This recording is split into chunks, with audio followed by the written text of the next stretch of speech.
welcome to part one of the SAT Math Practice Test 2 review. This is going to be part one of a 2 or 3 part series. I did another series for SAT Math Practice Test 1, which you can find. It'll appear on your screen in the top right. I'll also leave it in the description. And yeah, without further ado, let's jump right in with question 1. The line graph shows the percent of cars for sale at the used car lot on a given day by model year. For what model year is the percentage of cars for sale the smallest? So that's just the lowest point in the graph, so right here, so that's 2014. For a particular machine that produces beads, 29 out of 100 beads have a defect. A bead produced by the machine will be selected at random. What is the probability of seeing a bead that has a defect? So it says 29 out of 100, so we just pick 29 out of 100, answer choice C. In the figure, line M is parallel to line N, and line T intersects both. What is the value of X? So here we see that X right here, this is a straight line, so we know that 180 equals X plus, call this Y, I guess. We know that in this angle right here, this is a 33-degree angle. Since these are parallel lines, M and N, angle Y equals 33 degrees. So 180 equals X plus 33. Subtract 33 from both sides. X is going to equal 147, which is going to be answer choice D. All right, what is the y-intercept of the graph shown? So that's just when x is equal to 0, what is the value of y? If we circle when x is equal to 0, we see it's 8. And the coordinates are listed in x comma y. So it's 0 comma 8. Answer choice D.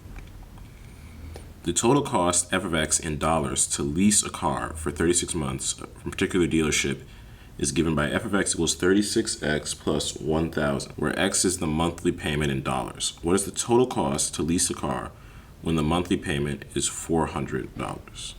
We have 36 times 400 plus 1,000. Now this is our formula because we're essentially subbing in 36 for x. And if we just do this multiplication out, you're gonna get 15400. Well, this is 14400. So I'll just actually just do it out here just to demonstrate. So 0042 0021 14400, and then you're going to add 1,000. That's going to give you 15,400. Question 6. Each side of a square has a length of 45. What is the perimeter of this square? So the perimeter is just the sum of the lengths of the sides. We know a square has 4 sides. We're told that each side has a length of 45, so we're just going to do 45 times 4, which is going to give us 180. These are going to be our answer. What is the positive solution to the equation? So we can just solve this out. We're going to multiply both sides here by x plus 6, and we're going to get x squared plus 6x equals 55, or x squared plus 6x minus 55 is equal to 0. And then we just need to factor this. So we need two numbers that add to 6 and multiply to negative 55. So the way we get that, we can do x plus 11, x minus 6. Sorry, x minus 5, not 6. And then that will give us x equals negative 11 and x equals positive 5. And that will give us our answer. Our positive solution is x equals 5. We can also plug our solution back in to check. So 55 over 5 plus 6 is 11 equals 5. Is this true? This is true. All right, question 8. An object travels at a constant speed of 12 centimeters per second. At this speed, what is the time in seconds that it would take for the object to travel 109 centimeters? So all we do is we have our distance here, and we just divide that by our rate of speed. And in this case, we're going to get 9. It would take 9 seconds. So if you need help thinking about this, it travels at 12 centimeters per second. So after 1 second, it's traveled 12 centimeters 2 seconds, 12 times 2, 3 seconds, 12 times 3, and then you just work it out that way. All right, data set X and data set Y. The list gives the values in the data sets X and Y, which statement correctly compares the mean of data sets X and the mean of data set Y. All right, so if we notice, these two data sets are the exact same, except data set Y also has 27, which is higher than any other value in either data set. So we know the mean of data set Y is going to be higher because it's going to be the same as data set Y or as data set X, except you're adding a bigger number to the data set. So that's going to shift the mean higher. So which correctly compares? The mean of X is greater, that's incorrect. The mean of X is less than the mean of Y, that is correct because we know the mean of Y is greater.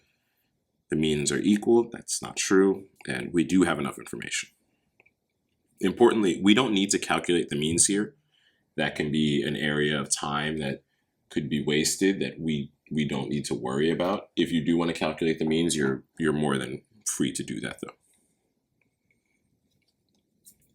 All right, a rocket containing 467,000 kilograms of propellant before launch, exactly 21 seconds after launch, 362,105 remain.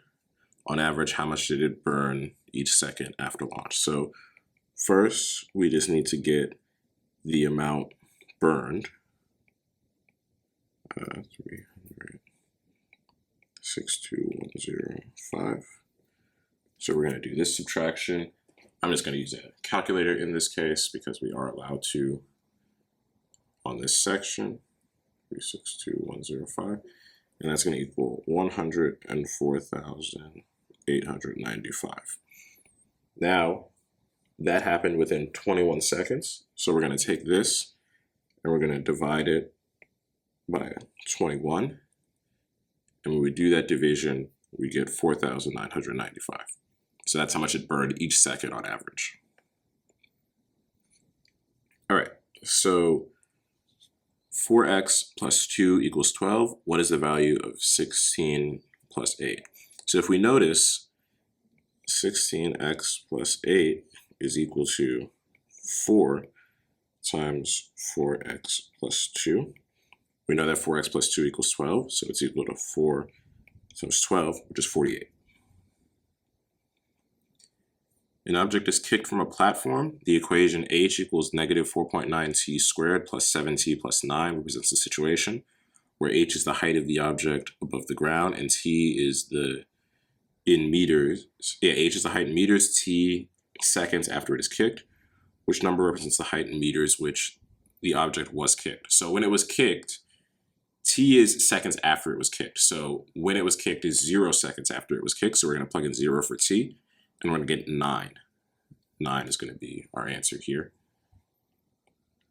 All right, so for question 13, we're given f of x equals 4x squared minus 50x plus 126. The given equation defines the function f. For what value of x does f of x reach its minimum?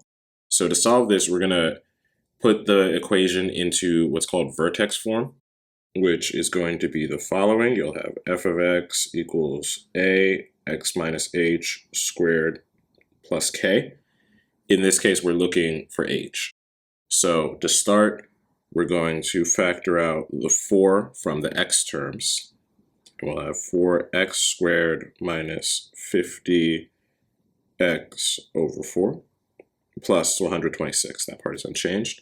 And now we're going to do what's called completing the square. So we have our x term, negative 50 over 4. We're going to take half of that and we're going to square it.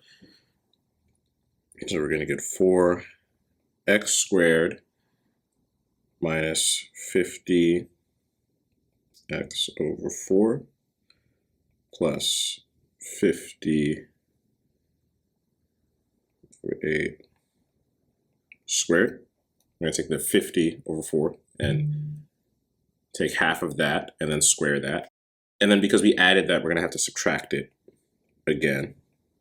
That's 50 over 8 squared plus 126. And this is going to become 4x, I'll put another set of parentheses, x minus 50 over 8 squared. right? And then we're still subtracting our 50 over 8 squared plus 126. And then we can rewrite this as 4x minus 50 over 8 squared. And then we can bring out the other 50 over 8 squared because it's not a part of this. And then we get minus 4 times 50 over 8 squared plus 126. This is just the constant, and you can put in the calculator to find what this is. And after doing that, you'll get f of x equals 4x minus 50 over 8 squared minus 121 over 4. And we notice in our equation, x minus h squared, h is going to be 50 over 8.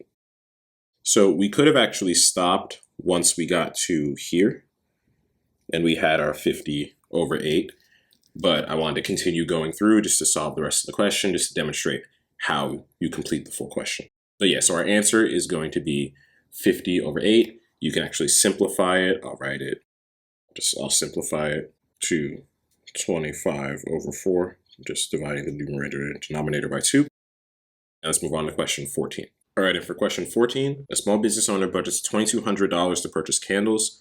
The owner must purchase a minimum of 200 candles to maintain the discounted pricing. If the owner pays $4.90 per candle to purchase small candles and $11.60 per candle to purchase large candles, what is the maximum number of large candles the owner can purchase to stay within the budget and maintain the discounted pricing? So we can rewrite this as a system of equations, right? So we know that we're going to treat x as small candles and y as large candles. So x plus y is greater than or equal to 200, right? Minimum of 200 candles. We know 4.9x plus 11.6y is less than or equal to 2,200 because the amount spent on the candles must be equal to or less than their total budget. So now we just solve this for y, our number of large candles. To do that, we'll take the top equation, multiply everything by negative 4.9, and then add it to the bottom equation. So we'll get negative 4.9x minus 4.9y is less than or equal to 980 or negative 980. And you notice we flip the equality because we multiplied by a negative. When you multiply by a negative, the greater than or equal to becomes less than or equal to. Now we're going to get 6.7y is less than or equal to 1220. We're going to divide both sides by 6.7. Y is less than or equal to 182.09. But you can't have 0.09 of a candle. So we're going to round down. We're going to get y is less than or equal to 182. So 182 is going to be our answer. All right, so we're going to leave it off there for part 1. Part 2 is going to be out soon. If you have any questions about anything I went over in part 1, please leave a comment down below. I'll be happy to clarify anything, to go more in depth on any particular question. If you enjoyed the video, please like the video. Please also be sure to comment and subscribe. It really helps grow the channel and get the videos out there. And yeah, I'll see you guys in part 2. Thank you.